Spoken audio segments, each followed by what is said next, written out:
So for the medial palpations, we have the joint line and the meniscal windows, and we're going to have our patient supine with the leg bent at the knee joint. We're going to grasp the proximal posterior lower leg, find the patella tendon, place thumbs on either side of the patella tendon. This is the meniscal windows, and then if you follow the pressure medially and laterally, this is the joint line of the knee. Okay, so this is, if you continue on to the medial side, this is also the medial tibial plateau. Okay, so if you find the patella and you just go down until you find the first bump, that's your tibial tuberosity or tibial tubercle. Okay, for the medial femoral condyle, we'll have the patient supine with the leg bent at 90 degrees. Place the thumbs in the meniscal windows. If you press upward on the medial side, you'll feel the medial femoral condyle. And if you go just medial to that,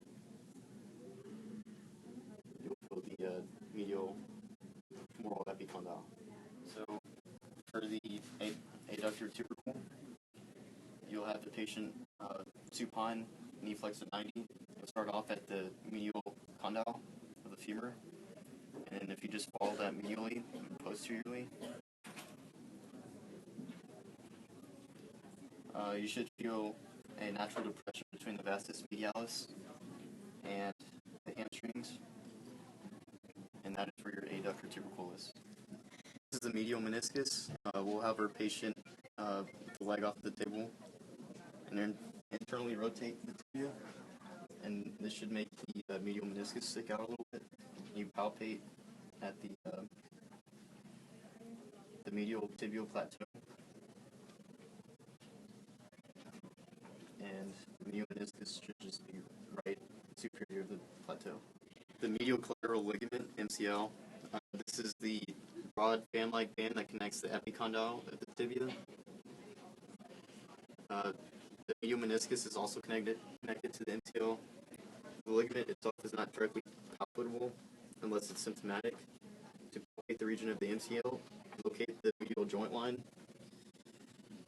And the meniscal windows move medial and posteriorly along the joint line. Should be in the region of the MCL if it's very tender and if there's a sprain.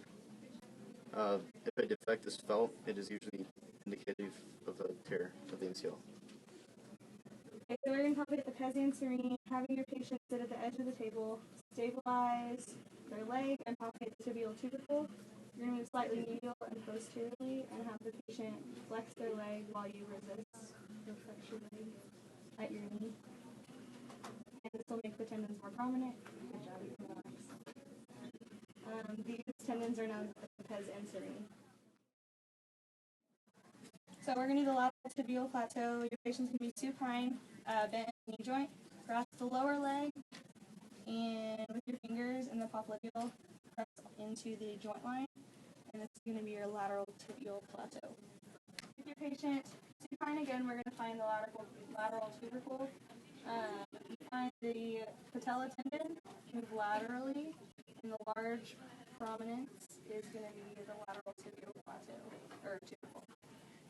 Alright, so for the lateral femoral condyle, you're going to have the patient supine with the knee flexed past 90. Palpate the smooth surface lateral to the patella. And it's going to be your femoral condyle. Just lateral to that will be the epicondyle. From the epicondyle, move inferiorly and posteriorly, and it's going to be the head of your fibula. For the lateral meniscus, you're going to have your patient slightly flex their knee. They can lay supine in the lateral joint space. You're going to do palpate, and you should be able to feel the anterior margin of the lateral meniscus if you probe firmly. You'll have your patient sitting with their knee at 90 and their hip abducted or sitting with their leg crossed, and the thick cord-like structure from the On lateral epicondyle to the fibular head is their LCL ligament. Go. Okay. So we're going to do the biceps tendon, and it's going to be on the lateral side of the knee, and it comes down and inserts into the fibular head, and it becomes more palpable when when the knee is in flexion. So if you could flex it, and it's this thing that pops out right here. The tibial tract, or the IT band, is on the anterior lateral side of the knee. There are two ways to palpate. You can have your patient seated and then tell them to dig their heel into the ground. You should also see a prominent pop out right here. Or they can fully extend their leg, and this also causes more definition. The common peroneal nerve is palpable across the neck of the fibular head. The trochlear groove is the track that the patella glides on. And so in order to palpate this, you need to move the patella laterally and medially, and you should be able to feel the groove that the patella is moving in. This is the patella. It's the large sesamoid bone that glides over the knee joint, and it's commonly called kneecap. Quadriceps tendon runs from the end of the quadriceps muscle into the superior pole of the patella, and this is the tendon that encompasses the patella. The patella tendon, it comes from the inferior pole of the patella and inserts into the bony prominence of the tibia, or the tibial tuberosity, which is right here.